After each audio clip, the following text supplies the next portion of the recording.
हेर यो यहाँ आएर पछि चाहिँ तँलाई त्यो दुबईबाट कस्तो राम्रो खानदानी केटाहरू माग्न आएको थिए तँलाई त्यो 5वटा बच्चा गिराया टाँका लाग्या फस्का लगाया झ्याङमा लगा कुरा किन गर्नु पर्यो तँलाई त्यो कुरा नगरोस् भनेर कति सम्झाएको थिएँ छोरी म्या त यस्तो किन गर्छस् क्या के गर्नु बा मेरो पनि 5 बच्चा गिराएबाट मेरो दिमागले कामै गर्न छोड्यो हेर बा नबनुला भन्दैछु फेरि आइजाँदैछ त म के गरौँ बा अब छोरी मिया त माइतमा बसेर तेरा गल्फु र ढेला मात्र बढ्न लाए जसो तेरा बढ्न लाए त्यसै मेरो चिन्ता मात्र बढ्न लायो हेर तँलाई यसो काहीँ गर्न लगाएको भए मलाई पनि मुक्ति पाइने थियो बा अब कोही केटा माग्न आएपछि यसो नगरेस् है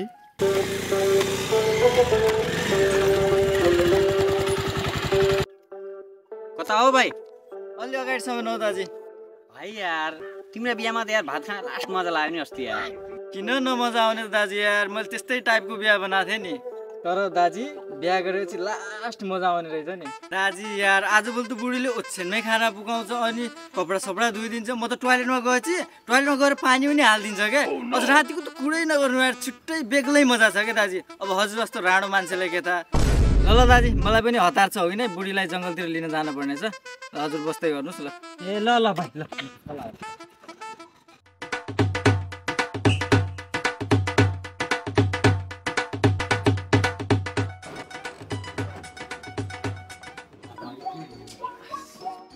के भाइ तर नयाँ छोरालाई मैले गुरु ल्याउन पठायो भने हेर यो मुख पनि तल मेरो झुन्निया कोसा जस्तो लगाएको छ के भयो हेर बा मेरो साथका उनीहरूले बिहा गरेके हप्तामा घोरले छोरा छोरी पाइसके आफ्नो नल्कामा त जम लगायो मेरा पनि लगाउनु खोजेको कि कसो हो भने अब मेरो बिहा गर्दैनौ भनेपछि मेरो नल्का छ नि मेरो नल्का तिम्रो गाँडामा फिट गर्ने हेर यो बाका ढेलामा नल्का फिट गर्ने भन्नु माया पै पाप लाग्ने छ बाका ढेलाको हेर यो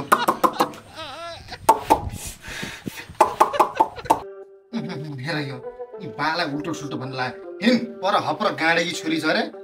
वहीँ लैजानु भए उही कहीँ ढेलामा नल्का हाले हिँड ठिक तेरो बिहा त नखरी नहुनेछ हेर छोरी छोरी निकै खरिएकी रहेछ यसलाई छिटो गन लगाउनु पर्यो नत्र गाह्रो बनाउने हेर छोरी मेरो साथीको एउटा छोरा छ तँलाई हेर्न लागि आइरहेछ अरू सब कुरा गरेस् छोरी तर 5वटा बच्चा गिराएको कुरा त कदापि नगरेस् बुझिस् हुन्छ बाबा हेर यो साथी भनेर पनि साथीका छोरा गाँड मात्र हो के बिहा दोयो अब बच्चा खुसाकी रहेछ के खुसाकी रहेछ म त शिल्प्याक खोज चुचेर लागि यसै छोरी नभ्या गरे हट बाठी गएर अरे पटपट कहाँ भइरह ओहो सम्झे ल हेर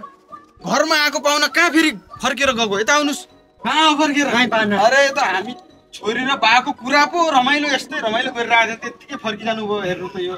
गलत केही होइन केही नसोच्नु गलत त्यसमा पनि मजा गर्दा छौ यार मजाक गर्छु म त छोरीसँग कहिले मजाक यहाँ बस्नु यता बस्नु अरे बा त्यति सुनेर पनि अझ मेरो बिहा यही घर गर्दिन भयो यार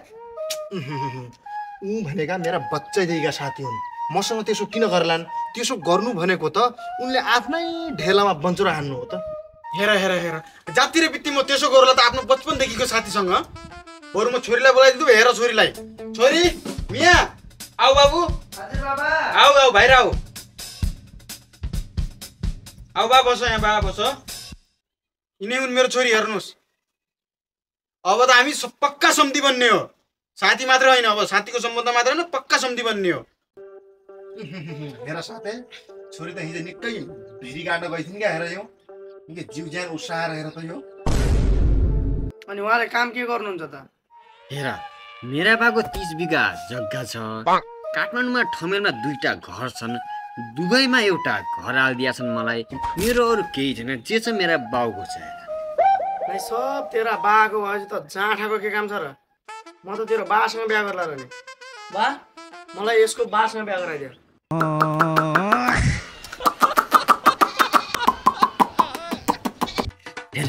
हेर बा यो के भन्ने छ हेर त हेर मलाई हेर छोरा ठिकै हो तिरो भनेको पढ्ने उमेर हो भोलि तँलाई झोलासोला किनिदिन्छु सरक स्कुल जा म भने अब अर्को भाइको तयारी गर्दो बे अब ल साथै ल्याऊ छोरी